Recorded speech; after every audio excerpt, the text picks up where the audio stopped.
So a little while back, I had co-listed a property in Kellyville for a developer that was very, very set on achieving a certain price point because that made sense for his profitability, and that's what he wanted to achieve. And very early on in the campaign, I actually achieved 1.28, and with a little bit more negotiating, I got it up to 1.3. And I thought that was a fantastic result at that point in time, but the owner had his heart set on 1.4 million.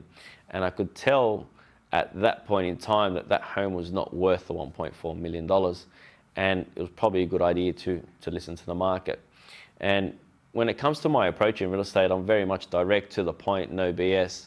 And I had told the owner that if you don't listen to the market now, you're going to be worse off further down the track. But he failed to take my advice. And 6 weeks down the track, fast forward, and we're in a position where the campaign's starting to go stale. We're not getting offers nowhere near the price point that I originally had. The original buyers had bought something else. So we're sort of at a loss. And the agent I had co-listed it with was a bit nervous around it all, and he was sort of willing to let go of the listing because the owner was upset that we couldn't achieve his price point.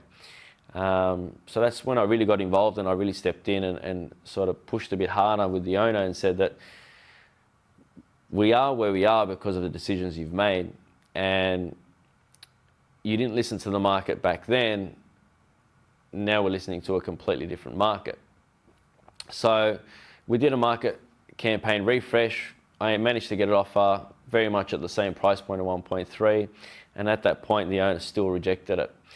And I was sort of beside myself a little bit because I'm sort of I don't like to let deals fall apart or sort of let deals slide past me. So he ended up sort of rejecting that offer, and I can tell you that it was probably the biggest mistake he ever made in his developing career, because fast forward another 10 weeks, he actually ended up selling that property for 1.1 million.